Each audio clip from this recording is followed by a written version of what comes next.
মিরপুরে সিরিজ নির্ধারণী ম্যাচে বাংলাদেশের বিপক্ষে টসে জিতে ফিল্ডিং করার সিদ্ধান্ত নিয়েছে পাকিস্তান। তানিন, আমি যদি বাংলাদেশের একাদশটা নিয়ে বলি, একদম প্রথম দুই ম্যাচ যেই একাদশ নিয়ে খেলেছে আজকেও সেম একাদশ। একটা দল লাস্ট ম্যাচে 114 রানে অল আউট হওয়ার পর সেই একাদশে কোনো পরিবর্তন আনে নেই। এটা মানে কতটুকু যৌক্তিক আসলে? যৌক্তিক অযৌক্তিকের চেয়ে সবচেয়ে বড় ব্যাপার যেটা বাংলাদেশ, আপনি দেখবেন টেস্ট হোক, ওয়ানডে হোক, টি-20 হোক, একটা ম্যাচ জিতলে উইনিং কম্বিনেশনটা ভাঙতে চায় না। ফর লং টাইম এটা হয়ে আসছে কিন্তু।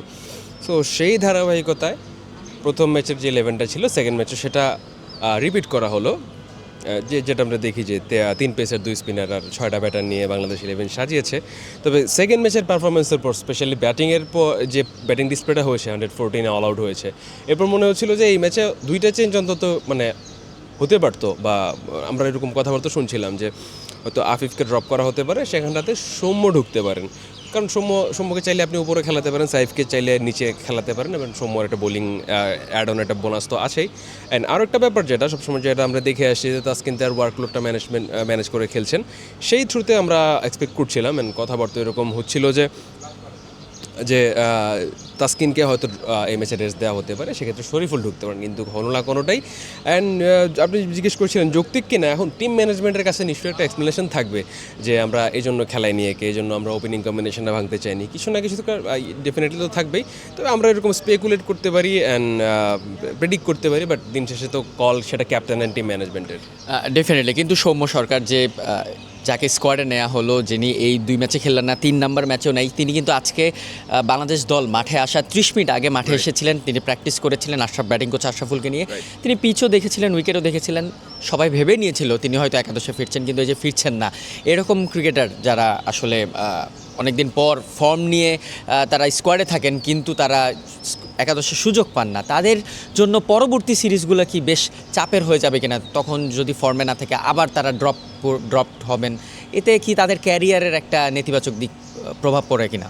এখন সৌম্যর ক্যারিয়ারটা আপনি দেখেন, ওর ক্যারিয়ার কিন্তু এরকমই গেছে। এক সিরিজ খেলেছে, পরে সিরিজ খেলেনি, এরকমই হয়েছে। তবে এইভাবেই তার ক্যারিয়ার 2015 সালে ডেবিউ, আজকে 2026, অলমোস্ট 10-11 বছর ধরে এইভাবেই রিপিটেশন চলছে আর কি। তাকে মানে একটা সময় ঠিক আছে কনসিস্টেন্ট ছিলেন তিনি, মানে রেগুলার 11-এ চান্স পেতেন। সে আমরা হাতুরু সিংহের আমলটা যদি রিকল করি, তখন কিন্তু বেশ ব্যাকিং পেয়েছেন। কিন্তু এরপর যখন পারফর্মার বেড়েছে আস্তে আস্তে, তিনিও জায়গা হারিয়েছেন, আবার কখনো এসছেন, তাও আসছেন কীভাবে?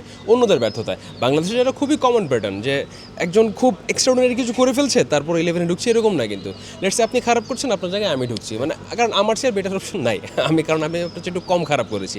এটা হচ্ছে বাংলাদেশের স্ট্যান্ডার্ড। অ্যান্ড একটা যেটা বলছিলেন আপনি যে সামনের সিরিজগুলোতে আসলে সেটব্যাক কিনা, এখন সৌম্যর জন্য তো এটা আসলে আমার মনে হয় খুবই নর্মাল। তিনি মেনে নিয়েছেন তার ক্যারিয়ারটা এইভাবে এগোবে।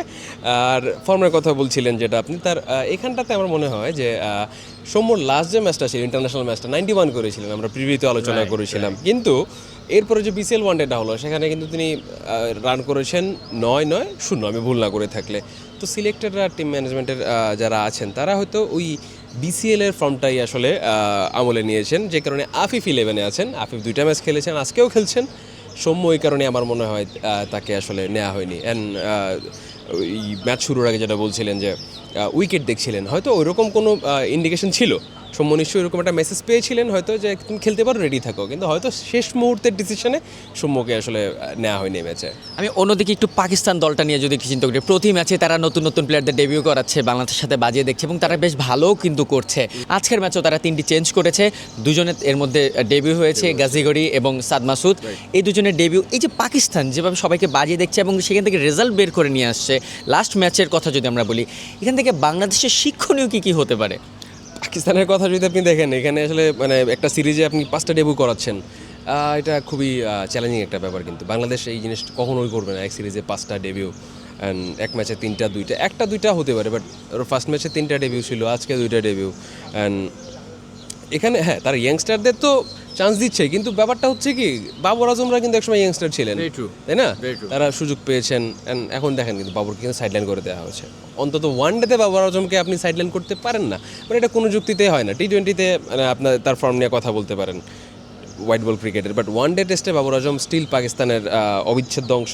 অ্যান্ড এই যে ক্রিকেটাররা এবার ডেবু হলো, এই যে শামিল হোসেন বেশ ভালো একটা ইনিংস খেলেছেন আগের, সাদ মাসুদ, এরা আসলে ফার্দার কবে চান্স পাবেন কিংবা এই জিনিসটা ক্যারি করবে কিনা তারা কিন্তু জানে না। পাকিস্তানের এত আনপ্রেডিক্টেবল, তাদের টিমটার মধ্যে তাদের বোর্ডটা আনপ্রেডিক্টেবল, যে কোনো সময় যে কোনো কিছু হয়ে যেতে পারে। সো এখান থেকে তারা যদি মানে সামনে ক্যারি ফরওয়ার্ড করে, যদি সুযোগ পায়, যদি কন্টিনিউ করতে থাকে, তাহলে এই যে বাঞ্চ অফ প্লেয়ার্স এরাই কিন্তু সামনে পাকিস্তানকে সার্ভিস দেবে। তো যদি এটা হয়, যদি এটা এনশিওর করতে পারে, তাহলে এই ডেবোগুলো জাস্টিফাইড অ্যান্ড তারা মনে করেছে যে ইয়াংস্টারদের দিয়ে টিমটা এগিয়ে নেবে। হ্যাঁ, এটা অবশ্যই ভালো একটা উদ্যোগ। অ্যান্ড এখন বাংলাদেশের প্রেক্ষাপটে বলছিলেন, আপনার তো ওই জায়গায় প্লেয়ার থাকতে হবে। আপনার প্লেয়ার পুলে তো প্লেয়ারই নেই, আপনি হাতে গোনা 15-20টা প্লেয়ারই দেখবেন কিন্তু ঘুরে ফিরে। সো এবং যারা বাদ পড়েছে তারা কিন্তু পারফর্ম না করেই বাদ পড়েছে। কিছু প্লেয়ারের নাম যেগুলো, শামীম হোসেন, তাকে লাস্ট ওয়ানডেতে খেলানো হয়েছে, নুর হাসান সোহান ছিলেন। সো আপনি ঘুরে ফিরে এই কোয়ার্টার প্লেয়ারই দেখবেন, তাদের ওই প্লেয়ার পুলটা আছে বলেই কিন্তু এখান থেকে তুলে আনতে পারছে। আন্ডার 19 হোক, ফার্স্ট ক্লাস হোক, লিস্টে হোক, ওখান থেকে কিন্তু তুলে আনছে।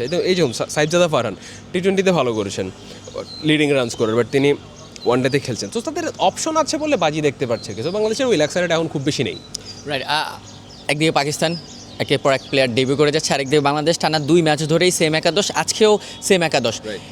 ম্যাচের রেজাল্ট কি হতে পারে বলে মনে হয়? একদিকে বাংলাদেশ, একদিকে পাকিস্তান, চেঞ্জড। টিম কম্বিনেশনে তো অনেক কথাই হলো। এখন আমরা আগের দুইটা ম্যাচ দেখলাম, টসে জিতে সোজা একটা রেসিপি যে ফিলিং নাও। প্রথম ম্যাচে বাংলাদেশ ফিলিং নিয়ে ম্যাচ জিতেছে, অ্যান্ড সেকেন্ডটাতে পাকিস্তান। এখন বাংলাদেশ যদি, আমার মনে হয় যে মিরাজ টসে বলছিলেন যে good wicket to bat on, মানে ফার্স্ট ম্যাচের যে উইকেটটা ছিল, যেটাতে নাহিদ রানা 5 উইকেট পেয়েছেন, পাকিস্তান 114-এ অল আউট হয়ে গিয়েছিল। হ্যাঁ, ভালো উইকেট, এখানে রান হয়, মিরপুরের টিপিক্যাল উইকেট না। সো এইখানে যদি বাংলাদেশের সবচেয়ে এই সিরিজের সবচেয়ে বড় প্রশ্ন যেটা, যে ব্যাটাররা ভালো করেনি, টপ অর্ডার মিডল অর্ডারের ব্যাটাররা ভালো করেননি। সো এইটা যদি এনশিওর করা যায়, মিরাজ বলেছেন 260 will B a good total. So আমার মনে হয় 260-র চেয়ে বেশি, মানে 280 ক্লোজ টু 300 হলে বাংলাদেশের স্কোরটা সেফ, কারণ বোলিং অ্যাটাকটা যথেষ্ট ভালো।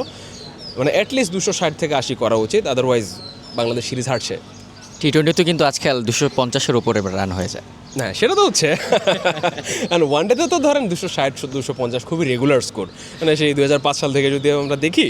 সো এখানে এটা আসলে খুবই রেগুলার স্কোর। সো 260-70 না করলে বাংলাদেশ মনে হয় না ম্যাচ জিতে পারবে। থ্যাংক ইউ দারিন। Thank you so much. Unchanged Bangladesh দল কি পারবে পাকিস্তানকে হারিয়ে ওয়ানডে সিরিজ জিতে নিতে? সেটা জানতে হলে অপেক্ষা করতে হবে ম্যাচ শেষ অবধি। টিল দেন সবাই ভালো থাকুন, সুস্থ থাকুন, মোস্ট ইম্পর্টেন্টলি টাইমস অফ বাংলাদেশের সঙ্গে থাকুন।